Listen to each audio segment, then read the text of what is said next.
العلاقة مع الله عز وجل هي أجمل العلاقات. كيف تقوي علاقتك مع الله سبحانه وتعالى؟ والله سبحانه وتعالى لما أردنا نبني علاقة معه أعطانا أشياء ميسورة. طيب وش المتطلبات من العبد حتى يكون قريب من الله سبحانه وتعالى؟ جاء في الحديث القدسي عن الله سبحانه وتعالى أنه قال: ما تقرب إلي عبدي بشيء أحب إلي مما افترضته عليه. يعني الفرائض، منها الصلوات، منها الزكاة، منها حج البيت إن استطعت إليه سبيلا. وما يزال عبدي يتقرب إلي بالنوافل حتى أحبه. طيب يا رب إذا أحببته فيكون ماذا؟ فإذا أحببته كنت سمعه الذي يسمع به، وبصره الذي يبصر به، ويده التي يبطش بها، ورجله التي يمشي بها، ولئن سألني لأعطينه، ولئن استعاذني لأعيذنه. قال ولا يزال عبدي يتقرب، يعني لازم أنت تجد بادر أول شيء إلى الله عز وجل. النوافل أي شيء دون الفريضة، نوافل الصلاة، قيام الليل، الصيام، الاستغفار، نوافل الصدقة، قراءة القرآن، في البر، أذكار الصباح والمساء، أي نافلة. بإمكانك أن تذكر الله سبحانه وتعالى وتكون هذه من الأمور اللي أحبها الله ومن النوافل،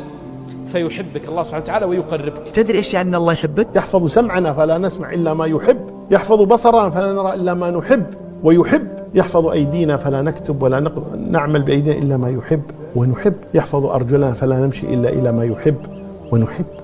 هذا أثر المحبة لله تبارك وتعالى. إن الله إذا أحب عبدا نادى جبريل: يا جبريل إني أحب فلان فأحبه. ثم ينادى في الملأ الأعلى بين ملائكة لا حصر لهم: إن الله قد أحب فلانا فأحبوه فيحبه أهل السماء. بعدين يوضع له القبول في الأرض. فإذا كلما تقرب بالنوافل أكثر كلما زاد حب الله له. أنت إيش تبي أكثر من هذا؟ لازم يا جماعة نبني علاقة، ترى إحنا ما نستطيع أن نستغني عن الله ولا لحظة. الله سبحانه وتعالى غني عني وغني عنك، وحاجتنا إلى الله كغناه عنا. يا أيها الناس أنتم الفقراء إلى الله والله هو الغني الحميد، إن يشاء يذهبكم ويأتي بخلق جديد وما ذلك على الله بعزيز. العلاقة مع الله حساسة جدا. الله عز وجل يصف نفسه بأنه عزيز، والعزيز لا يقبل أن تزاحمه في شيء.